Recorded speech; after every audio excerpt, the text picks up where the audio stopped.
Hours after I signed the papers that made me $8.2 million richer, my Marine battle buddy called me at 0300 hours, crying like I hadn't heard since we lost Williams and Rodriguez in that convoy outside Basra.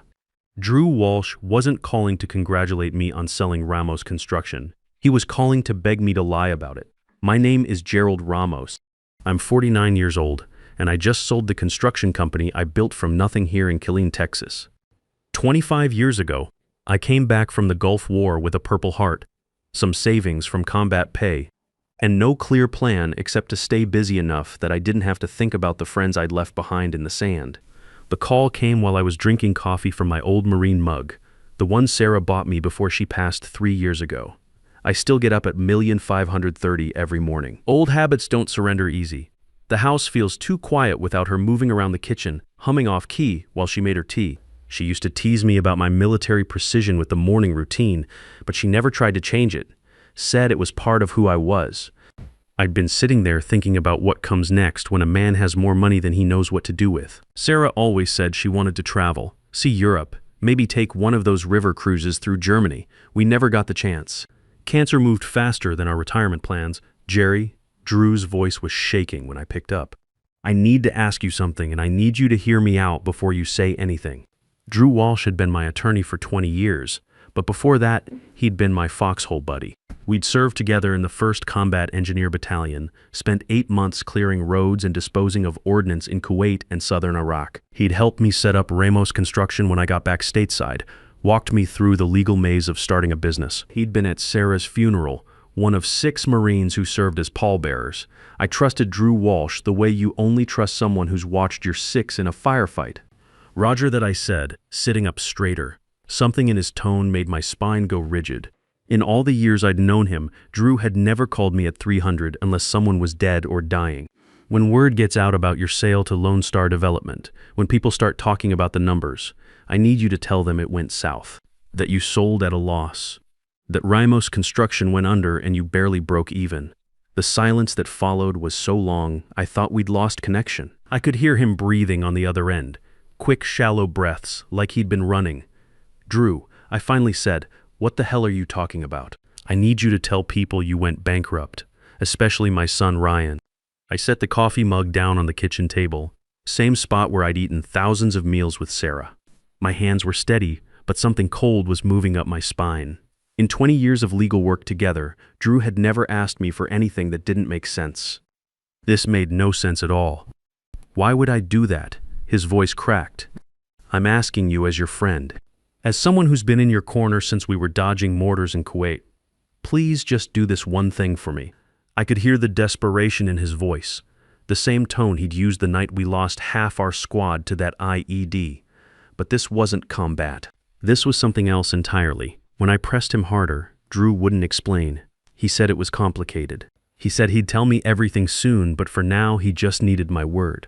The way his voice broke reminded me of that morning in the field hospital when we found out Williams had died from his injuries. That same helpless, hollow sound. I need time to think about it, I told him. I don't have much time to give you, Jerry. Please. After I hung up, I sat in the dark kitchen for an hour, watching the sun come up over the backyard where Sarah used to grow tomatoes. She'd had this idea that we'd become one of those couples who spent retirement puttering around a garden, maybe sell vegetables at the farmer's market on Saturdays. I still water the patch out of habit, though nothing's grown there since she died. Drew had a son named Ryan, about 30 years old, worked in real estate investment down in Austin. I'd met him at a few VFW barbecues over the years, holiday gatherings at Drew's house. Slick dresser, always had his phone out, talked fast about opportunities and market trends. The kind of guy who wore expensive watches and drove cars that cost more than most people made in a year. Sarah never liked him much. Said he had the look of someone who'd never been told no, never had to work for anything that mattered. She was usually right about people. Had a way of seeing through the surface polish to whatever was underneath. I didn't sleep that night. Lay on my side of the bed, still only sleep on my side 3 years later, and tried to make sense of it. Drew Walsh was one of the most honest men I'd ever known. Straight shooter, by the book, the kind of lawyer who'd rather lose a case than cut corners. If he was asking me to lie about something this significant, something was seriously wrong. The next morning, I called my son Miguel. He's 24. Works in cybersecurity down in Austin. Graduated from UT with a computer science degree that cost me more than my first house. Smart kid, smarter than his old man ever was with technology. He's got a gift for finding information that would have made him a hell of an intelligence analyst if he'd chosen military service.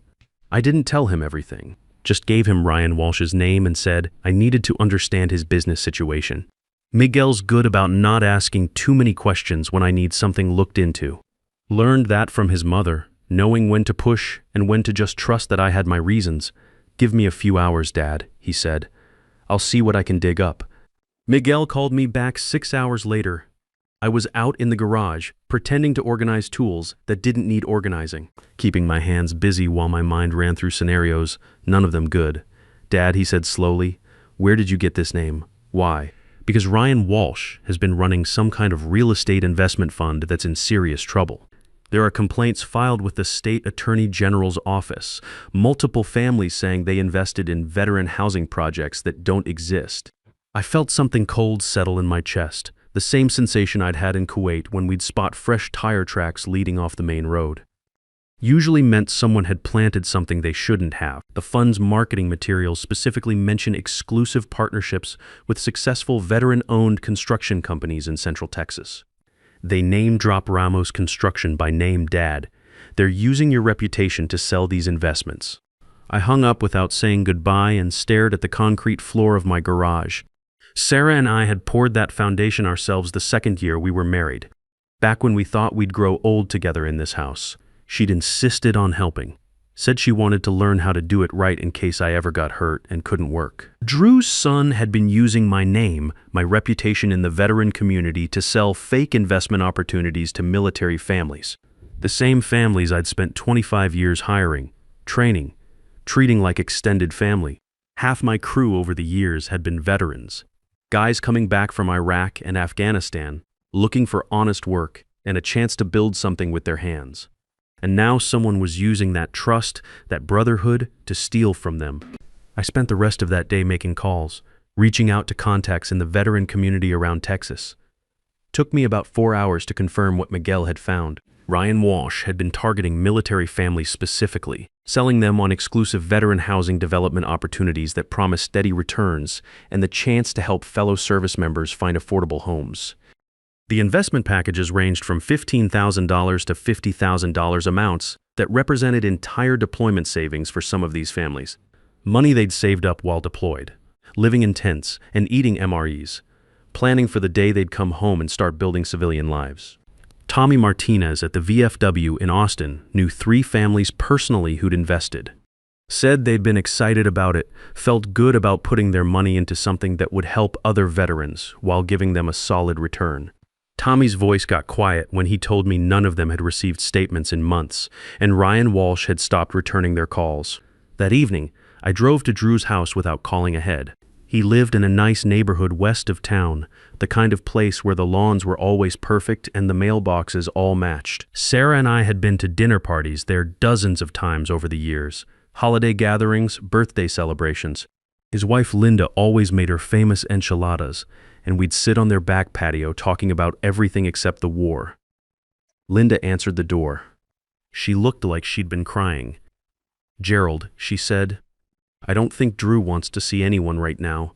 I need to talk to him, Linda, about Ryan." She stepped aside without another word. I found Drew in his study, sitting behind the same mahogany desk where we'd signed the incorporation papers for Ramos Construction 25 years ago. He looked like he'd aged 10 years since I'd seen him last week at the contract signing. When he looked up, I saw resignation in his eyes, the exhaustion of a man who'd already lived through the worst of this and was just waiting for the rest to arrive. "I know," I said before he could speak. "I didn't sit down. I know about Ryan's fund. I know about the military families. I know about the state investigation." Drew closed his eyes. "How long have you known?" I asked. 6 weeks. His voice was barely above a whisper. "Ryan came to me 6 weeks ago, told me what he'd done, asked me to help him figure out how to fix it without anyone getting hurt. And I told him I couldn't, that what he'd done was fraud, plain and simple, that he needed to come clean, work with the authorities, try to make things right with the families he'd taken money from." Drew opened his eyes and looked at me directly. "But he's my son, Jerry. He's my son, and he was terrified, said if this got out, he'd go to prison. Said he just needed time to figure out how to pay everyone back. I could hear the pain in his voice, the same anguish I'd heard from fathers in our unit when they got word from home that their kids were in trouble. The helpless love that makes smart men do stupid things. So you thought you'd help him buy time by having me lie about my business sale. I thought if people believed your company had failed, if Ryan's investors thought the construction partnerships his fund claimed to have were worthless anyway, maybe they'd stop digging. Maybe he could figure out a way to return their money quietly. Drew, those families have already lost their savings. Ryan's been spending their money for months. There's nothing left to return quietly. He put his head in his hands. I know that now. I sat down across from him in the same chair where I'd signed contracts, reviewed legal documents, planned the growth of my business with a man I'd trusted completely. How much? About $650,000 total. 25 families, mostly young veterans with kids. The amounts varied, but average was around $25,000 each. The numbers hit me like a physical blow. These weren't rich people gambling with money they could afford to lose. These were working families who'd invested their future security based on the promise that their money would help other veterans while growing their own nest eggs. Ryan used your name specifically in his marketing materials. Drew continued. Said his fund had exclusive access to veteran-owned construction projects through established partnerships with successful companies like Ramos Construction. He showed potential investors articles about your business, photos from VFW events where you and I were together. Made it look like you were personally endorsing his fund. I felt something shift inside me, the same cold focus that had kept me alive when we were clearing roads in Kuwait. You're telling me your son has been trading on my reputation to steal from the same people I've spent my career trying to help? Yes, and now you want me to help cover it up. Drew looked at me with tears in his eyes. He's my son, Jerry. What would you do if it was Miguel? That question hung in the air between us like smoke from an IED blast. What would I do if it was Miguel? I'd thought about that on the drive over, knowing Drew would eventually ask. The answer wasn't simple. I'd tell him to face the consequences. I said finally. I'd get him the best lawyer I could afford. I'd stand by him through whatever came next. But I wouldn't help him run from what he'd done, and I sure as hell wouldn't ask other people to lie for him. Drew's shoulders sagged, even if it meant he'd go to prison, especially then. Because prison is what happens when you steal from people, Drew. Your son didn't make a mistake. He didn't get in over his head with a bad business decision. He deliberately targeted military families because he thought they'd be easy marks. He used my name and yours to gain their trust, then stole their life savings. I stood up, looking around the study that held so many memories of better times. You want to know what I'd tell Miguel if he'd done something like this? I'd tell him that integrity isn't something you get to set aside when it becomes inconvenient. That the Marine Corps taught us honor, commitment, and courage not just for the battlefield but for every day of our lives after. Jerry, please. I'm going to close my deal exactly as negotiated, I told him. I'm not going to call the authorities on you, but I'm also not going to lie for you. What you do next, what Ryan does next, that's between you two and whatever's left of your conscience. I picked up my jacket from the chair, but I'm done enabling this. The drive home felt longer than usual. I kept thinking about the families Ryan had targeted, wondering how many of them were lying awake at night, wondering if they'd ever see their money again, wondering how they'd explain to their kids that college funds were gone, that retirement plans had evaporated, that the dream of homeownership was back to being just a dream. When I got home, I called Miguel. Dad, you sound different. Everything okay? No, son.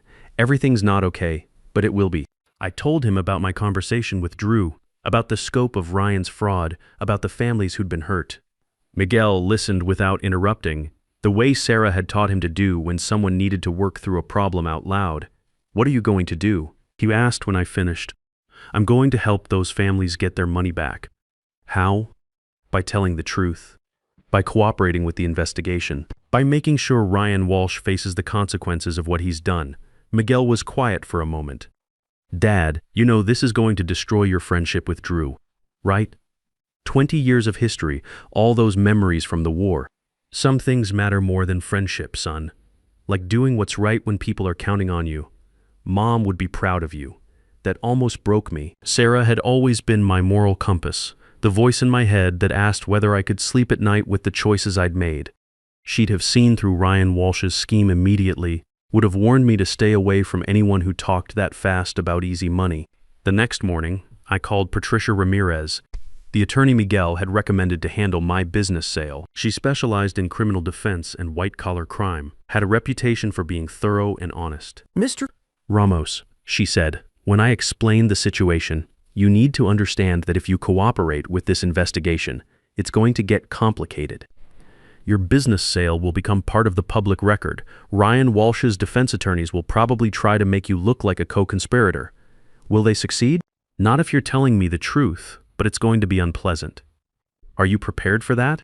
I thought about Maria Santos, a woman I'd met at the VFW whose husband had lost his leg in Afghanistan. She'd told me at a Memorial Day barbecue about their plans to invest in veteran housing projects, how excited they were to help other military families while building their own future. I wondered if she was one of Ryan's victims. Yes, ma'am, I'm prepared for that. The deal closed the next week exactly as negotiated, $8.2 million clean and simple. Patricia handled the paperwork while I sat in her office, signing documents and thinking about what came next. The money felt different now, heavier somehow.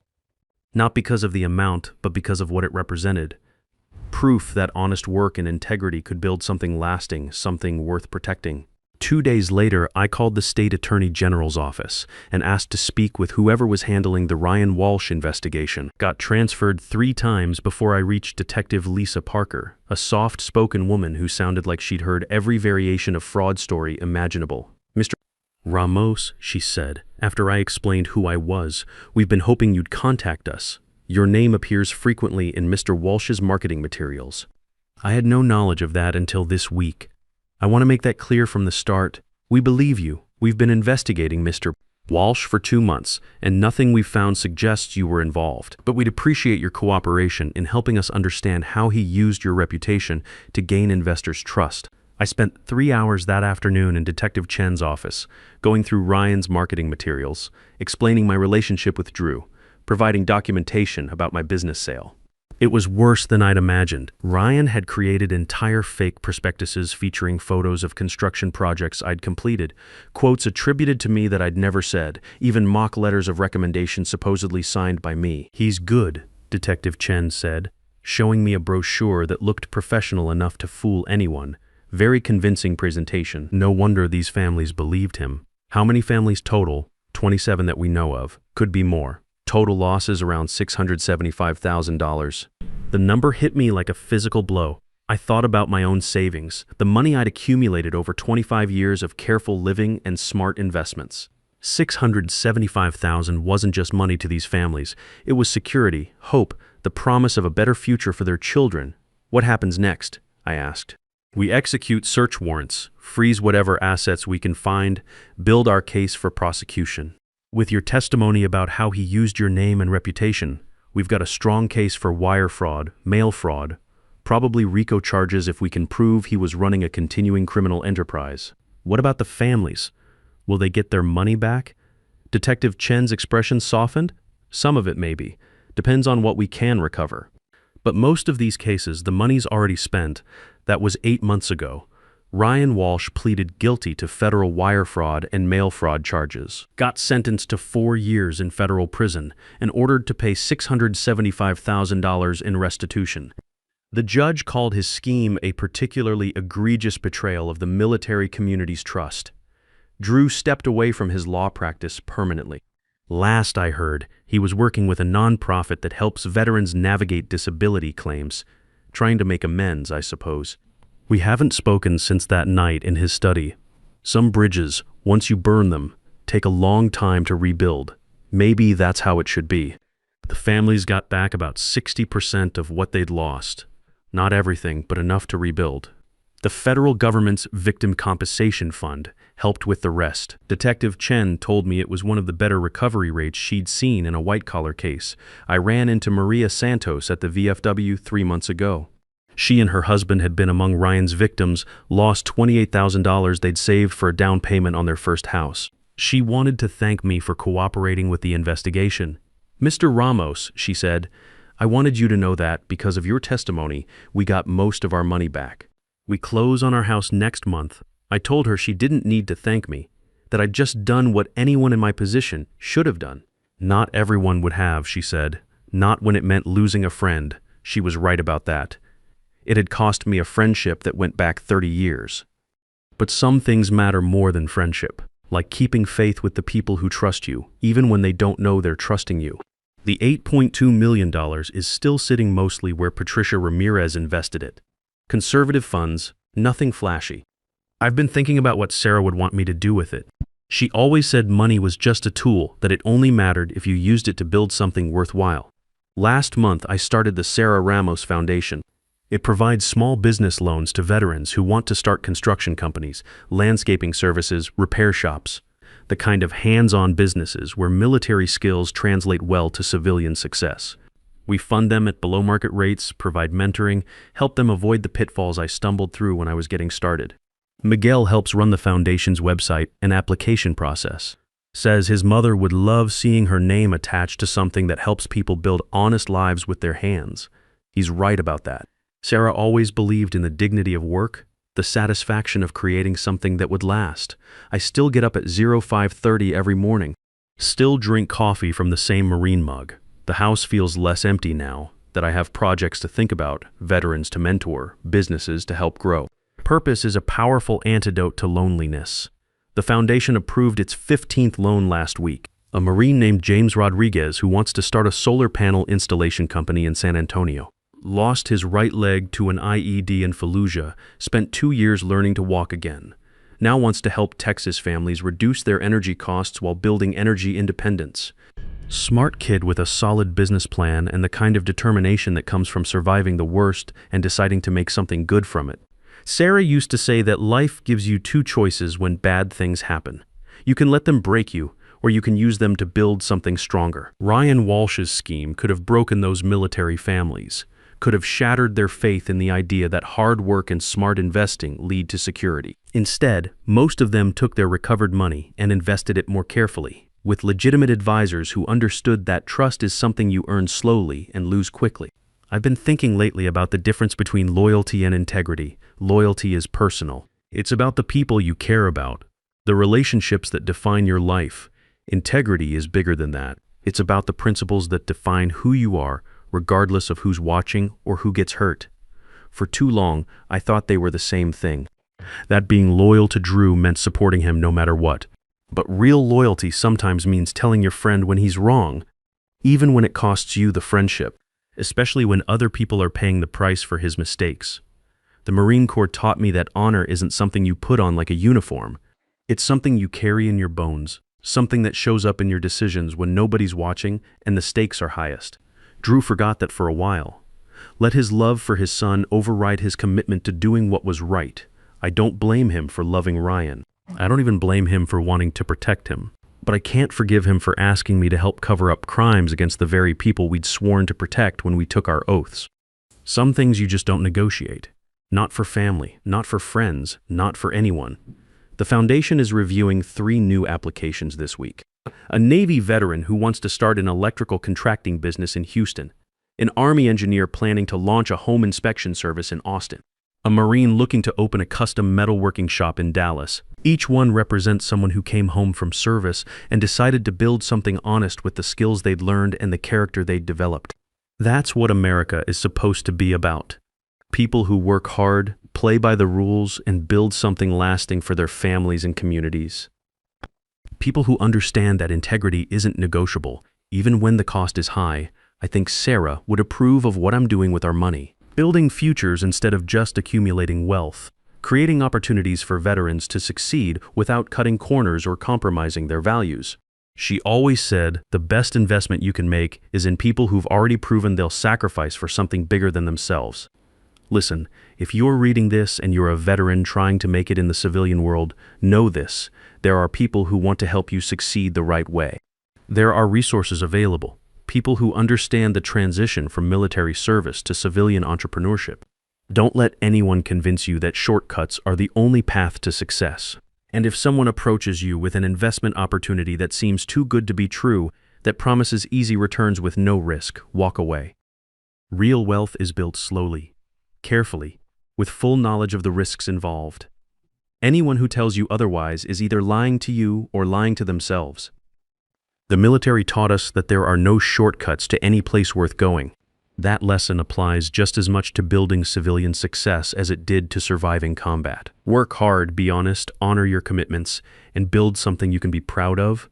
That's how you serve your country in peacetime. That's how you keep faith with the oath you took and the brothers and sisters you served alongside.